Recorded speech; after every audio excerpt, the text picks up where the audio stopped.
100 நாள் கடந்திருக்குது, அவ்வளோதான். வேற என்ன பார்க்கணும்? ஒன்றும் இல்லையே. மாற்றம் நாங்கள் அதே தான் நடந்துக்கிட்டு இருக்கு. எந்த மாற்றமும் எனக்கு தெரியல.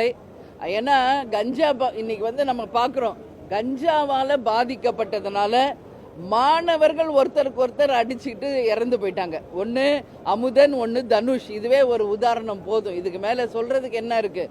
மாற்றம் என்று சொல்லி வந்தாங்க, என்ன மாற்றம்?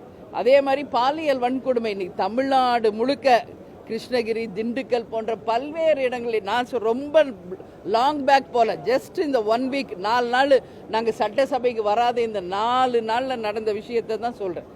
அத்தனை பாலியல் வன்கொடுமைகள் தமிழ்நாடு முழுக்க நடந்திருக்கு. கொலைகள் மட்டும் 10க்கும் மேற்பட்ட கொலைகள் நடந்திருக்கு. இதுக்கு காரணம் கஞ்சா மற்றும் போதை, கலாச்சார சீரழிவு.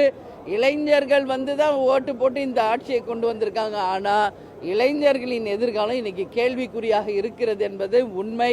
இதையெல்லாம் இந்த அரசு கவனத்தில் கொண்டு நிச்சயம் இரும்புகரம் கொண்டு அடக்கணும். நேற்று பாருங்க, எண்ணூரில் அந்த ரசாயன கழிவுகள்லாம் தண்ணியில் கலந்ததுனால டன்னு கணக்காக மீன் இறந்து போகுது. அப்போ அந்த என்ன ஒரு உதாரணமாக இதை நம்ம எடுத்துக்கிறது.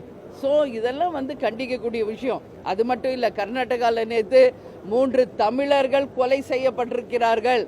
வனத்துறையை சேர்ந்த அந்த அதிகாரிகள் 3 தமிழர்களை கொலை செய்திருக்கிறார்கள். இது வன்மையாக கண்டிக்கக்கூடிய ஒரு விஷயம். அது மட்டும் கிடையாது, அந்த 3 தமிழர்களை கொலை செய்தவர்களுக்கு உச்சபட்ச தண்டனையை கர்நாடக அரசு தரணும்.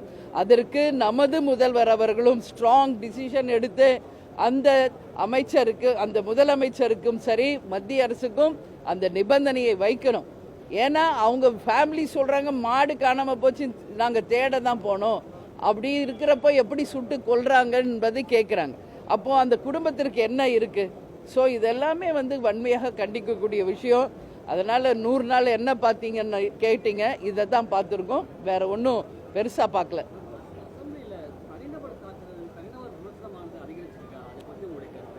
இது எல்லா ஆட்சியிலையும் இது நடக்கிறது தாங்க. அதே தான் இப்பயும் நடக்குது.